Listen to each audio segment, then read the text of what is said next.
Good morning friend, welcome to you all in my channel doctor Anshuman Suman. आशा करते हैं आप लोग सभी स्वस्थ और अच्छे होंगे और अपने लक्ष्य के प्रति एकाग्र होंगे।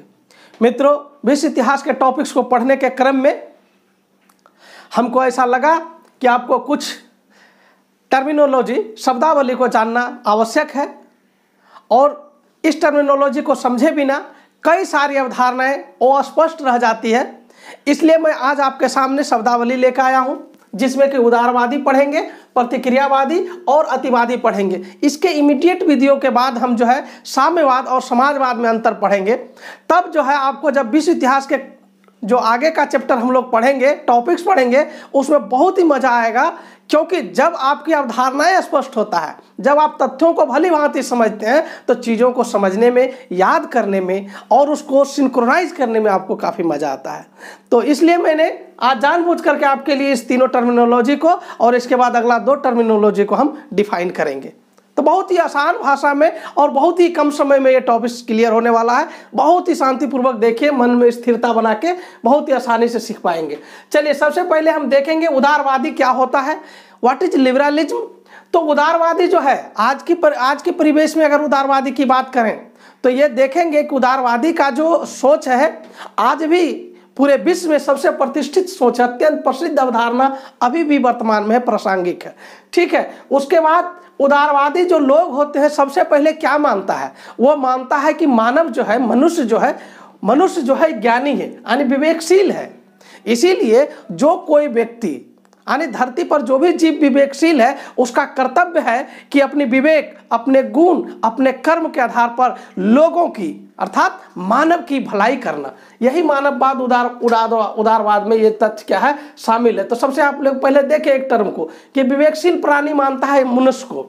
और देखिए, अपने आप जब विवेकशील प्राणी होगा कोई, तो वो क्या करेगा, व्यक्तिगत स्वतंत्रता को मानेगा कि हर व्यक्ति को अपना स्वतंत्रता होना चाहिए, व्यक्तिगत स्वतंत्रता। उसके पर्सनल लाइफ में किसी का इंटरफेरेंस नहीं होना चाहिए, व्यक्तिगत जीवन में किसी का विरोध नहीं होना चाहिए। तो ये उदारवादी लोग मानते हैं, व्यक्तिगत स्वतंत्रता को स्वीकार करते हैं। ठीक है, तो देखिए अपने आप समझ में आने लगेगा। आप सिर्फ इस मात्र से आपको सारा चीज समझ में आएगा कि मनुष्य क्या है, विवेकशील है। जो विवेकशील व्यक्ति रहेगा वो व्यक्ति की स्वतंत्रता को समर्थन करेगा। ठीक है, दूसरी बात कि वो धार्मिक स्वतंत्रता को भी क्या करेगा, समर्थन करेगा। तो आप देख लीजिए उदारवादी का कंसेप्ट धीरे धीरे कितना आसानी से आप समझ रहे हैं। सबसे पहले एक मनुष्य क्या है, विवेकशील है, इसलिए व्यक्तिगत स्वतंत्रता को क्या करता है, समर्थन करता है, धार्मिक स्वतंत्रता को ही समर्थन करता है। लेकिन आप बताइए कि निरंकुश राजतंत्र का समर्थन करेगा, राजतंत्र का समर्थन विवेकशील व्यक्ति नहीं करेगा। तो ये खत्म हो गया। अब अच्छा, यहाँ से एक अगर और क्वेश्चन पूछा जाएगा तो क्या पूछा जाता है कि उदारवाद का जो जनक था उसे किसे माना जाता है, तो जॉन लॉक को उदारवाद का जनक माना जाता है। तो और इससे संबंधित व्यक्ति के बारे में यदि पूछा जाए तो एडम स्मिथ, जेरम बेंथम इत्यादि इससे संबंधित व्यक्ति थे।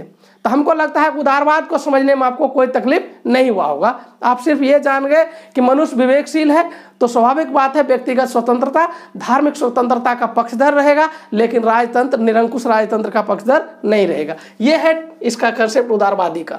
चलिए हम प्रतिक्रियावादी को देखेंगे, रिएक्शनरीज को देखेंगे। रिएक्शनरीज क्या होते हैं, देखिए रिएक्शनरीज को समझने का और भी बहुत आसान तरीका। रिएक्शनरीज प्रतिक्रियावादी का आप एग्जाम्पल आप अपने घर में एक ओल्ड व्यक्ति से लीजिए जो कि काफ़ी पुराना है।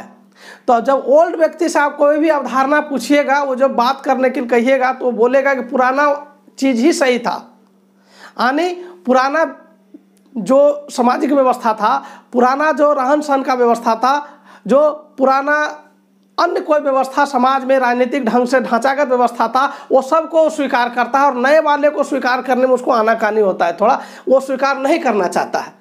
तो आप समझ गए, एक ओल्ड आदमी को घर में एग्जाम्पल लीजिए, काफ़ी ओल्ड आदमी को जो कि नए व्यवस्था से जैसे मोबाइल इत्यादि से, कंप्यूटर इत्यादि से अवगत नहीं है, तो स्वाभाविक बात है कागज पेन इत्यादि के बारे में बात करेगा। ठीक है, अब समझिए पुरातनवादी कितना आसान है। पुरातनवादी मतलब हो गया कि आर्थिक, सामाजिक, राजनीतिक व्यवस्था को कायम रखना चाहेगा, जो पहले का था उसी को कायम रखना चाहेगा। नया स्वीकार करने में उसको बहुत कठिनाई होता है, नयापन उसमें नहीं चाहिए। ठीक है, यथास्थिति कायम करना चाहता है। ठीक है, लेकिन यह प्रतिक्रियावादी जो है, तो स्वाभाविक बात है उदारवादी क्या है, उदारवादी तो नई अवधारणा को मान रहा है। क्योंकि मानव कल्याण के बारे में बात करता है, व्यक्तिगत स्वतंत्रता के बारे में बात करता है। लेकिन पुरातन पंथी वाला तो वो मानेगा कि स्त्री जो है पर्दा में ही रहना चाहिए। गंगा स्नान करने के लिए अगर स्त्री जाए तो उसको पालकी में बैठा करके उसको ढक करके ही ले जाया जाए। पुरातन पंथी ऐसा मानेगा, लेकिन उदारवादी मानेगा ऐसा नहीं। तब इसीलिए उदारवादियों एवं अतिवादियों का ये विरोध करता है। तो बिल्कुल ही मित्रों आपको समझ में आ गया होगा कि प्रतिक्रियावादी का एक अपरूपक अगर बोला जाए तो पुरातन पंथी हो गया। ठीक है, चलिए हम अतिवादी देख लेते हैं। एक्सट्रीमिस्ट क्या होता है? एक्सट्रीमिस्ट जो है, पहला लाइन में हमने लिखा है कि किसी विचार की चरम सीमा, किसी विचार, कोई अपना विचार को सबसे सर्वोच्च मानने लगे और उसकी वो अपने विचार की चरम सीमा को समझ नहीं पाए। ठीक है, अर्थात कहने का मेरा मतलब यह है कि वो किसी विचार का वो चरम सीमा जहाँ पे कि अपने ही विचार को पूरे विश्व में सबसे ऊंचा विचार समझे, अन्य विचारों को दबाने का वो प्रयत्न करे, तो वो अतिवादी होता है।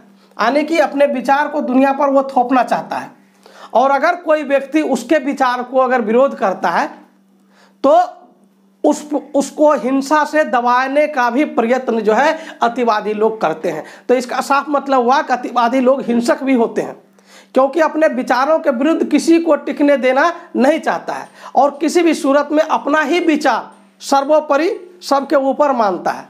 तो इस प्रकार से मित्रों अतिवादी को डिफाइन किया जा सकता है। तो आप लोग समझ गए होंगे कि उदारवादी क्या होता है और प्रतिक्रियावादी और उसके साथ साथ अतिवादी क्या होता है। मित्रों मुझे पूरा भरोसा है आप लोग इस वीडियो को पूरा देखे होंगे और जो है ये तीनों जो टर्मिनोलॉजी है, शब्दावली, आपको आज समझ में आ गया होगा। अगर आप लोग को इस प्रकार का वीडियो अच्छा लगता है तो सब्सक्राइब और शेयर करना नहीं भूलें और इसी तरह मेरे साथ बने रहें। Thank you very much.